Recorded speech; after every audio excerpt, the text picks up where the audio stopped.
కానీ మీరు పరమశివుడికి అభిషేకం చేసేటప్పుడు ఏమంటున్నారు? స్వామి, మేము నీకు పంచామృతాలతో అభిషేకం చేస్తున్నాం అంటారు. పంచామృతాలు అన్న మాట వాడడానికి మనకి ఎవరు అధికారం ఇచ్చారు? పంచామృతాలు ఉన్నాయా? 5 అమృతాలు ఉన్నాయా ప్రపంచంలో? ఒకటే అమృతం. నువ్వు మరి పంచామృతములు అన్న మాట ఎందుకు వాడుతున్నావు అంటే, అందులో బాహ్యమునందు రావలసినటువంటి సుఖం ఏదున్నదో సుఖము, ఆంతరమునందు రావలసినటువంటి జ్ఞానము ఏకకాలమునందు మిళితమై ఉంటాయి. అందుకే శివలింగానికి ఏది జరగాలి అంటే కేవలము అభిషేకమే. అభిషేక ప్రియో శివ. మనం చెయ్యక్కర్లేదండి. విచిత్రం ఏమిటో తెలుసా? మనం అనుకుంటాం మనం శివలింగానికి అభిషేకం చేస్తున్నాం అనుకుంటాం. అసలు నిజంగా ప్రపంచంలో ఇంకా ఇలా చల్లగా ఉండి ఈ మాత్రం వర్షాలు పడి మనందరం ఇలా కులాసాగా ఉంటున్నామంటే కారణం ఏమిటో తెలుసా? శివలింగానికి తనంత తానుగా ప్రతిరోజు అభిషేకం జరిగిపోతుంటుంది ఒక చోట. ఎక్కడో తెలుసా అండి? రుద్రాధ్యాయ ప్రారంభ శ్లోకంలో చెప్పారు. ఆపాతాళన భస్తలంత భవన బ్రహ్మాండమా విస్ఫుర జ్యోతిస్ఫాటిక లింగమౌళి విలసత్పూర్ణిందువంతామృతై అస్తోకప్లుతమేకమీశమనిశం రుద్రానువాకాంజపన్ ధ్యాయే దీప్సిత సిద్ధయే ధ్రువపదం విప్రోభిషించేచ్చివం బ్రహ్మాండ వ్యాప్త దేహాభసిత హిమరుచాభా సమానా భుజంగై కంఠే కాళాః కపర్దాః కలిత శశికలశ్చండ కోదండహస్తాః త్రిక్షా రుద్రాక్షమాలాసు లలిత వపుషశాంభవా మూర్తిభేదాః రుద్రాశ్రీ రుద్రసూక్త ప్రకటిత విభవాన ప్రయచ్చస్తు సౌఖ్యం. ఈ బ్రహ్మాండములంతా నిండి నిబిడీకృతమైపోయినటువంటి శివలింగ స్వరూపముగా ఉంటుంది. అటువంటి దాని మీద పైన ఉన్నటువంటి చంద్రమండలం ఘనీభవించినటువంటిది కరిగి అమృతముతో స్నానమైపోతూ ఉంటుంది. అలా స్నానమవుతూ చల్లగా ఉన్నటువంటి బ్రహ్మాండమైనటువంటి శివలింగము ఏది ఉన్నదో అది ఏ ఈప్సిత సిద్ధయే, మీ కోరికని తీర్చి మీకు సుఖమును ఇచ్చుచున్నది. ఓం శంచ మే మయశ్చ మే అనుకామశ్చ మే కామశ్చ మే సౌమనసశ్చ మే భద్రంచ మే శ్రేయశ్చ మే అని మొదలు పెట్టేస్తారు అభిషేకం. మీరేం చేస్తున్నారు? పంచామృతాలంటే మొట్టమొదట తీసుకెళ్ళి పాలు పోసేస్తారు. పాలు పోసేసి పంచామృతాల్లో ఒక దాంతో అభిషేకం చేసేసామండి. పంచామృతాలకు కూడా యథార్థమునకు శివలింగమునకు అభిషేకము చేసేటప్పుడు ఒక వరుస చెప్పారు. ఆ వరుసలో మాత్రమే పంచామృతాభిషేకము జరగాలి తప్ప ఏ వరస పడితే ఆ వరస చెయ్యవద్దు అన్నారు. మొట్టమొదట ఆవు పాలతో అభిషేకము. పాలెందుకు అంటే, ఆవు పాలతో మీరు శివలింగానికి అభిషేకం చేస్తే మీరు నోరు విప్పి అడగవలసిన అవసరము లేకుండా మీకు కలిగేటటువంటి ఉత్తర క్షణ ఫలితమేమి? సర్వసౌఖ్యములు అంది రుద్రకామ్యార్చనం. నువ్వు నోరు విప్పి అడగక్కర్లేదు, నాకు ఈ సుఖస్థానము కావాలని అడగక్కర్లేదు. వాంఛితార్థ ప్రదాయిని. నిన్ను అడగమంటే నువ్వేమంటావంటే, స్వామి నాకు అరగంట టైం మా ఆవిడ్ని అడిగి రావాలంటావు. ఒకవేళ అడిగొచ్చిన అమెరికా ప్రెసిడెంట్ జార్జ్ బుష్ పోస్ట్లో నేను ఉండాలంటాం. తెలియదు, ఏది అడగాలో తెలియదు. అడగక అక్కర్లేనివన్నీ అడుగుతాడు. గాలిన్ కుంభిని అగ్ని అంబువలాకాశస్థలిన్ దిక్కులన్ రేలన్ ఘస్రములన్ అని హిరణ్యకశిపుడు అడిగినట్టు ఎప్పుడు ఇది చచ్చిపోకూడదని కోరికలు కోరతాం. ఇహ అందుకని పంచామృతాలలో మొదటిదైనటువంటి పాలచేత శివలింగమునకు అభిషేకము చేసినంత మాత్రము చేత మీరు నోరు విప్పి అడగకపోయినా పరమాత్మ యొక్క నిర్హేతుక కృపాకటాక్ష వీక్షణముగా మీకు లభించేటటువంటి ఉత్తర క్షణ ఫలితమేమి అనగా కుటుంబమునందు సర్వ సౌఖ్యములు మీకు కలుగుతాయి. ఏ సౌఖ్యము ఏ సుఖము మీకు కలిగితే మీరు వర్ధిల్లుతారో, ఏ సుఖము మీకు ఉంటే మీరు వృద్ధిలోకి వస్తారో అటువంటి సుఖాన్ని పరమాత్మ మీకు కల్పిస్తాడు. ఏమండి, నేను శివలింగానికి ఆవు పాలతో అభిషేకం చేశాను, నాకేమో జిల్లా కలెక్టర్ పోస్ట్ రాలేదేమిటండి అని మళ్ళీ వచ్చి నా కాలర్ పట్టుకోకండి. ఎంతవరకు ఏ కోరిక మీకు తీరడము చేత మీరు ఉన్నతిలోకి వస్తారో అటువంటి సుఖము శివుడికి తెలుసు. శివుని శిరమున కాశిన్ని నీళ్లు చల్లి పత్తిరి సుమంతనెవ్వాడు పారవయిచు కామధేనువు అనింటి గడిపశువు అల్ల సురశాఖవానింటి మల్లె చెట్టు. ఆయన ఏదైనా ఇవ్వగలడు మహాత్ముడు, మహానుభావుడు. ఆయన ఏది ఇవ్వలేడు కనుక ప్రపంచమనకు అంతటికీ కూడా శాసకుడు. ఆయన మహేశ్వరుడు, అందుకని ఇవ్వగలడు కాబట్టి ఇస్తాడు. ఆవు పాలతో అభిషేకం చేస్తే వచ్చేటటువంటి మొట్టమొదటి ఫలితం సర్వసౌఖ్యాలు. అది ఎప్పుడు సౌఖ్యం అని మీకు తెలుస్తుందంటే మీ మనస్సుకి పరిణతి ఉండాలి. మీకు ఒక ఉదాహరణ చెప్తాను. ఏకకాలమునందు 2 భక్తులు దేవాలయానికి వెళ్ళారట. ఒక ఆయన అన్నాడు భగవంతుడితో, స్వామి నిజంగా నువ్వు ఎంత కరుణాస్వరూపుడవయ్యా, నాకు ఎంత గయ్యాళి భార్యనిచ్చావు, అస్తమానం తిడుతుంది నన్ను, అంత గయ్యాళి భార్యని ఇవ్వబట్టి కదా పరమాత్మ నీ పాదముల యందు నా మనస్సు నిలబడింది. ఆవిడ అనుకూలవతి అయి నేను చెప్పిన మాట దాటకపోతే నేను ఆ భార్య లంపటంలో పడిపోయి నీ పాదములకు విస్మృతి చెందేవాణ్ణి కదా. గయ్యాళి భార్యనిచ్చి నీ పాదములలో చేర్చుకున్నావా తండ్రి, నా మనస్సుకి తగినట్టుగా నన్ను కాపాడావు, నీకు నమస్కారం అన్నాడు.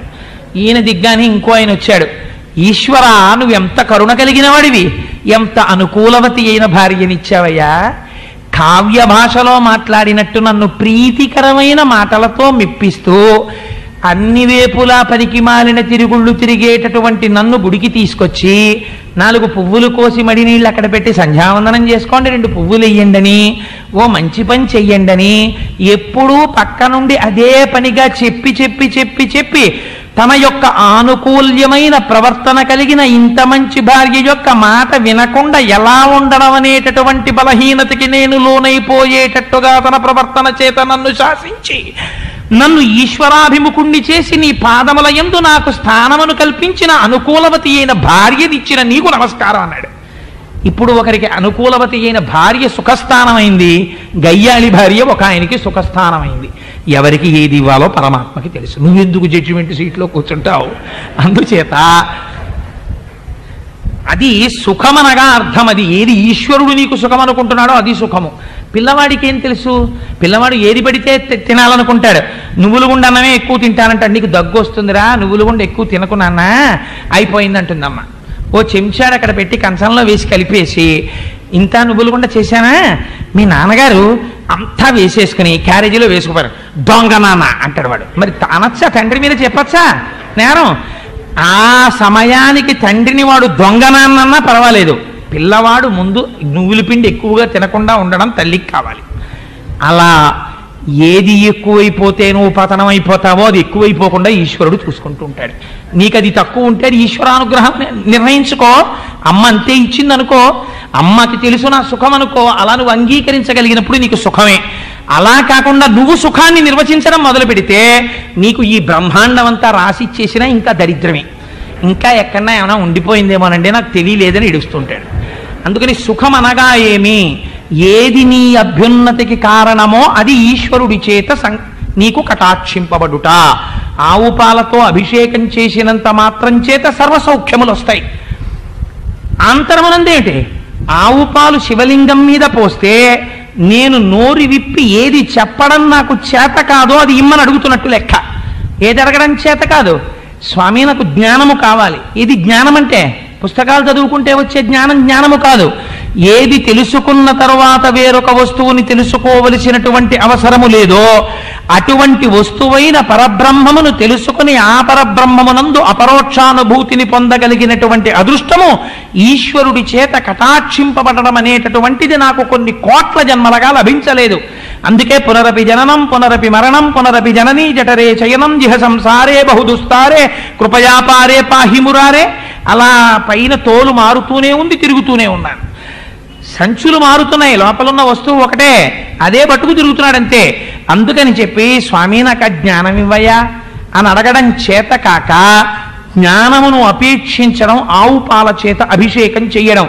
మీకు ఒకసారి జ్ఞానం కలిగిందనుకోండి మీరు మోక్షం వైపుకి వెళ్ళిపోతారు. అందుకని ఇప్పుడు ఏమైంది? అమృతమైంది. అందుకని పంచామృతములలో మొదటిది ఆవు పాలు. ఇప్పుడు ఏకకాలమునందు 2 సుఖస్థానములు ఎక్కడి నుంచి వస్తున్నాయి? ఏ శివలింగమును తాకితే వస్తున్నాయో అదే సుఖమునీయగలిగిన స్థానమై ఉన్నది. అలాగే రెండవది ఇది తేనె. పాలతో చేసి నీటితో చేసి తేనెతో చేస్తారు. తేనె ఎందుకు? తేనె మీరు ఎంత తాగండి తేనెని, ఎంత బాగుందో అనిపిస్తుంది. పిల్లలకు అన్నిటికన్నా ఇష్టం ఏమిటో తెలుసా అండి? పొద్దున్నే నిద్ర లేవగానే కొంచెం తేనె ఇవ్వడం నేర్పారనుకోండి, వాడు పొద్దున్నే వచ్చి అడుగుతాడు, అమ్మ తేనేది, అమ్మ తేనేది అంటాడు. ఇలా ఒక చెంచాడు వేసారనుకోండి, ఓ ప్రమాదం ఉంటుంది పిల్లలతోటి. ఓ చెంచాడు వేసి నాన్న ఓ చెంచాడు తాగని మీరు వేసి అటు వెళ్ళారనుకోండి, అటు ఇటు చూసి అమ్మ పాలు పోయించుకోవడానికి వెళ్ళింది, రావడానికి టైం పడుతుంది అనుకుంటే వాడు ఇంకొంచెం వేసుకు తాగేస్తాడు. ఎంత తేనె తాగినా అది మనస్సు తీరదు, తాగాలనే ఉంటుంది, అంత తీపి. అందుకే చూడండి ఎంత గొప్పవాడి అవనివ్వండి, తేనె దగ్గరికి వచ్చేటప్పటికి మర్యాద తప్పిపోతాడు. కాస్త చేతిలో తేనె వేసి తాగండి అన్నారు అనుకోండి, తీర్థం అయితే ఇలా తాగేసి ఉత్తరీయానికి తుడిచేస్తాడు. కాస్త తేనె వేసి తాగండి అన్నారు అనుకోండి, ఇలా తాగేసి అంటాడు. వెంటనే ఓ కుక్క నాకేసినట్లు నాకేసుకుంటాడు. ఎందుకని? తేనె అనేటప్పటికీ జుర్రుకోబడేటటువంటి స్వభావం ఉంటుంది. గాయంతి కేచిత్, ప్రణమంతి కేచిత్, నృత్యంతి కేచిత్, ప్రహసంతి కేచిత్, పతంతి కేచిత్, విచరంతి కేచిత్, ప్లవంతి కేచిత్, ప్రలపంతి కేచిత్. నీకోసమే. అందుకని ఆ తేనె ఎక్కువ తాగేస్తే అపారమైనటువంటి మత్తు వచ్చేస్తుంది. అలాగే విషయములన్నిటిలోనూ కూడా తీపి నిండి ఉన్నట్టుగా కనపడుతుంది. అది అనుభవిస్తే ఎంత బాగుంటుందో, ఇది అనుభవిస్తే ఎంత బాగుంటుందో, అది ఉంటే ఎంత బాగుంటుందో, ఇది ఉంటే ఎంత బాగుంటుందో అనిపిస్తుంది. కానీ ఆ విషయములను ఎన్నిటిని అనుభవించినా ఉయ్యాల ఎక్కి కాశీ వెళ్ళినట్టు ఉంటుంది. ఉయ్యాల ఎక్కి పొద్దున్నెక్కి సాయంకాలం వరకు ఊగి కిందకి దిగాడు అనుకోండి, ఏ స్టేషన్ వచ్చిందని ఊగడం తిరిగాడు. ప్రయాణం ఎక్కడున్నాడు, ఎక్కడెక్కాడో అక్కడే ఉంటాడు.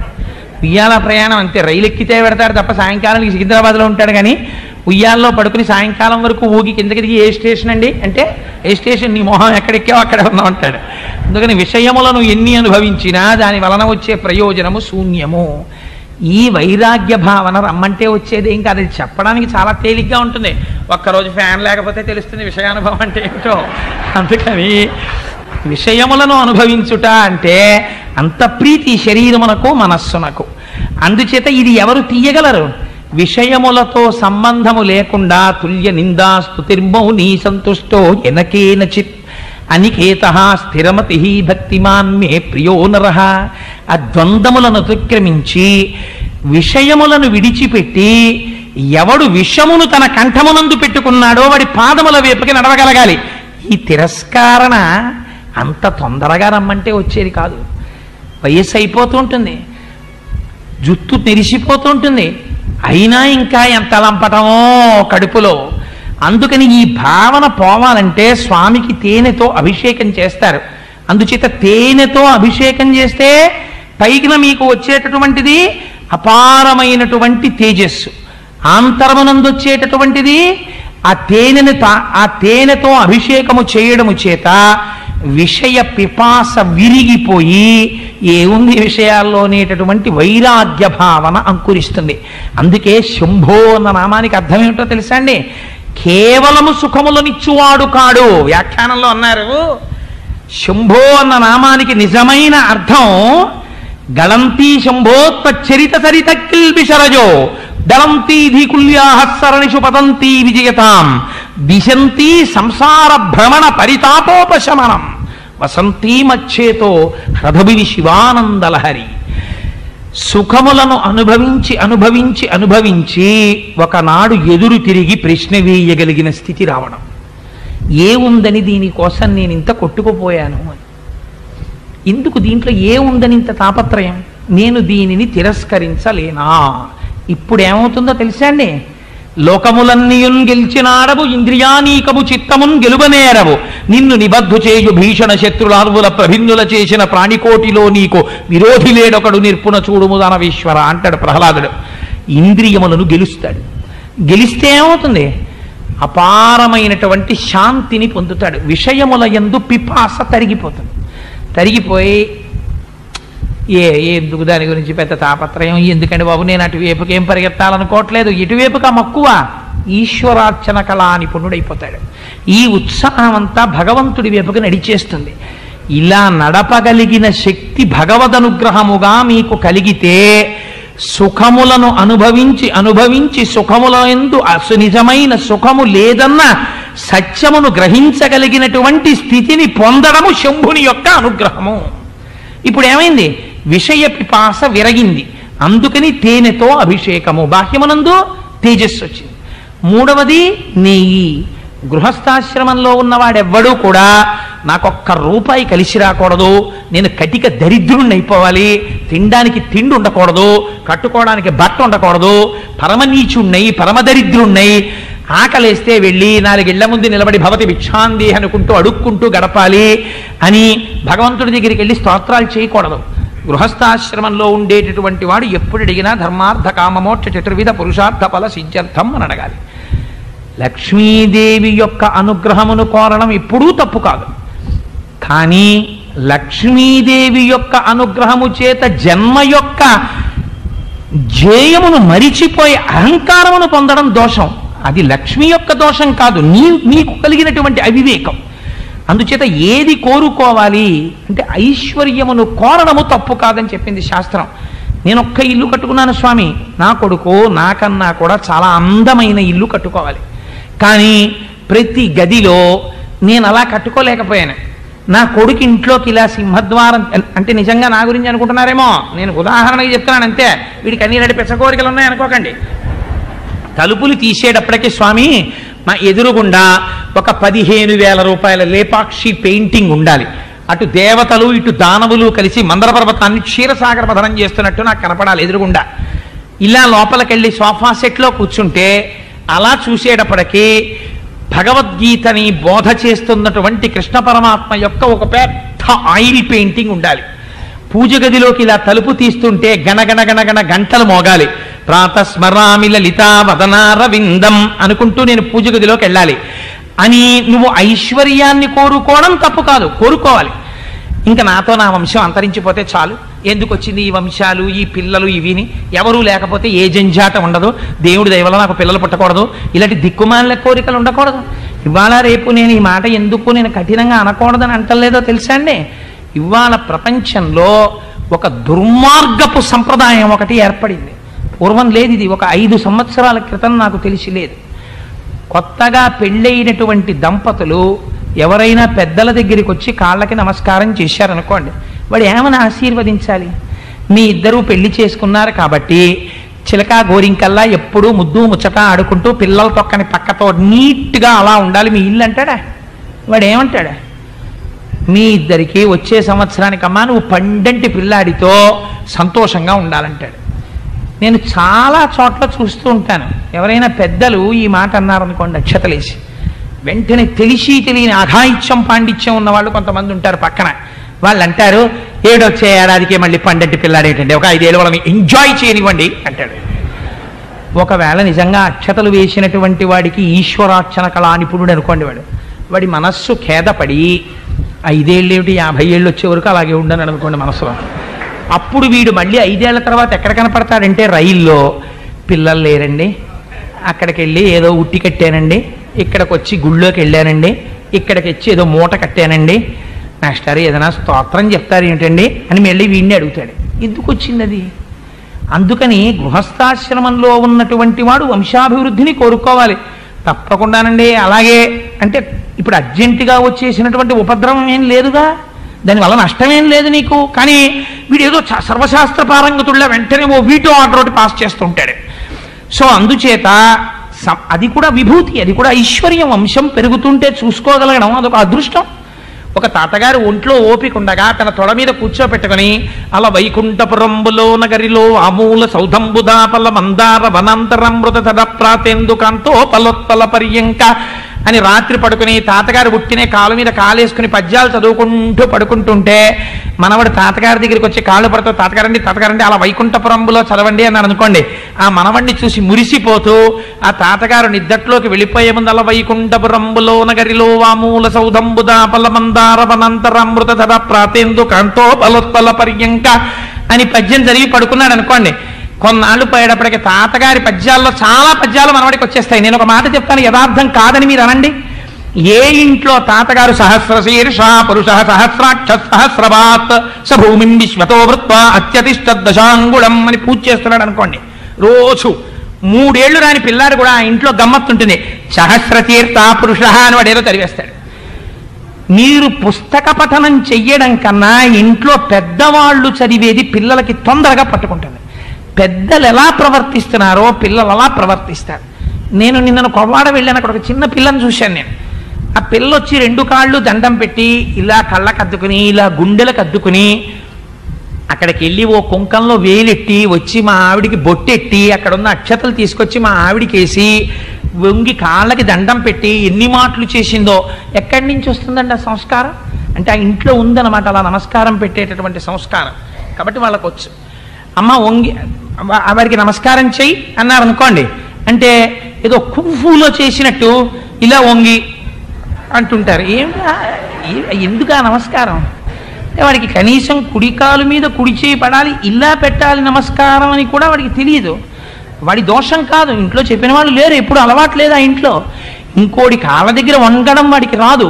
వాడికి ఎన్ని విన్నా వాడికి ఎప్పుడు ఉండిపోయేది ఏముంటుందో తెలుసా అండి, నా అంత వాడిని నేను.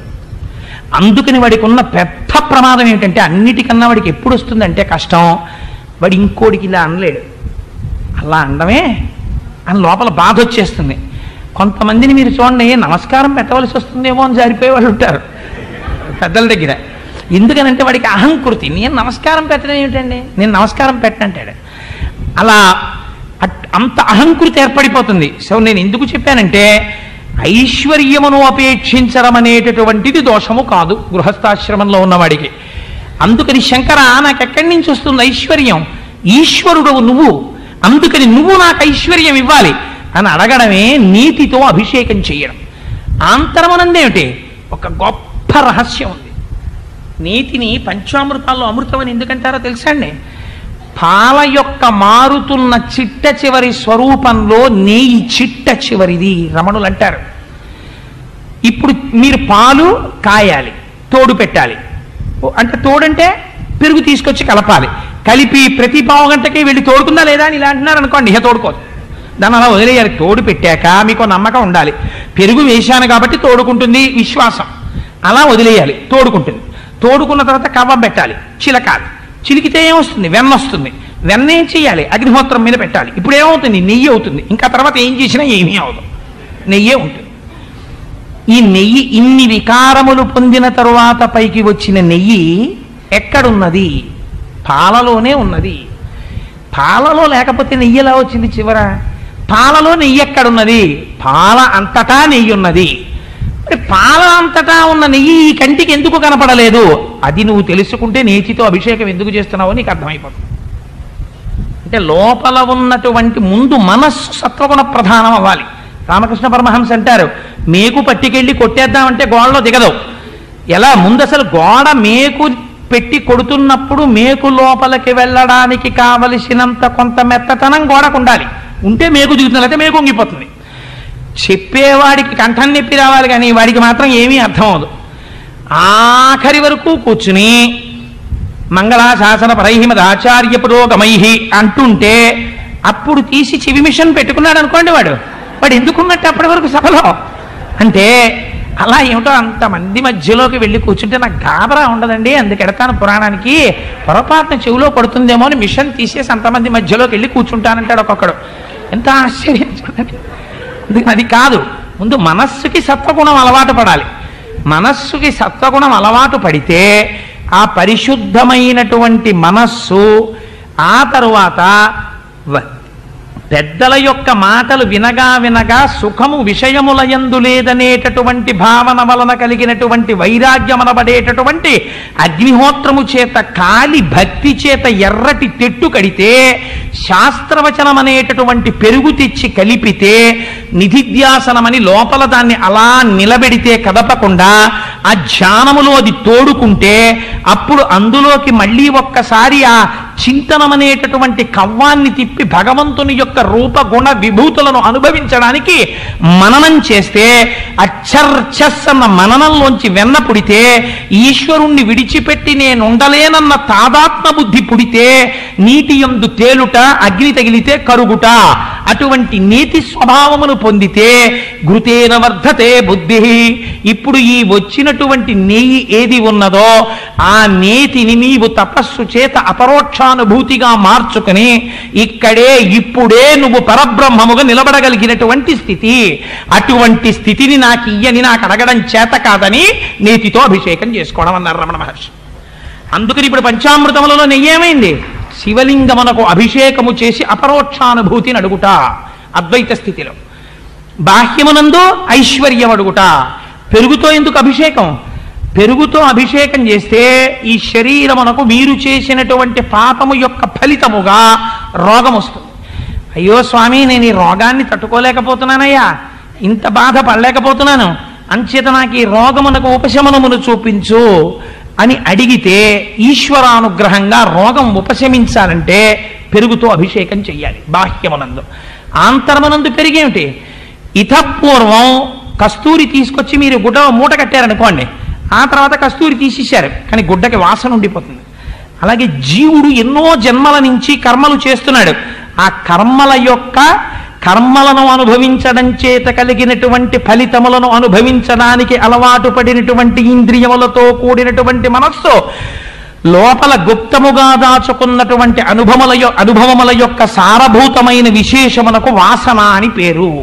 అందుకని ఇంకా ఇంకా అటువైపుకే తిరుగుతుంటుంది. ఇంకా అది అనుభవిద్దాం.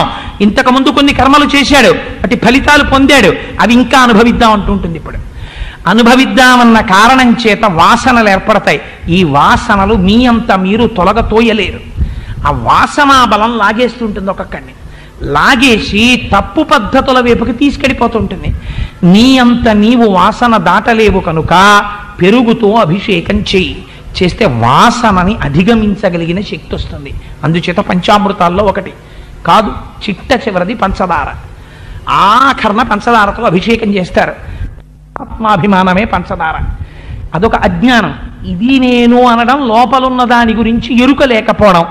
ఈ దేహాత్మాభిమానాన్ని స్వామి తొలగతోయవయ్యా, అంత నేను గెలవలేకపోతున్నాను అని అడగడం పంచదారతో అభిషేకం. అటువంటి వైరాగ్య సుఖాన్ని అపేక్షించడం, ఆ స్థితికి మీరు వెళ్ళిపోయారనుకోండి, అప్పుడు ఏమైపోతుంది? బాహ్యమునందు పూజ ఉండదు ఇంకా.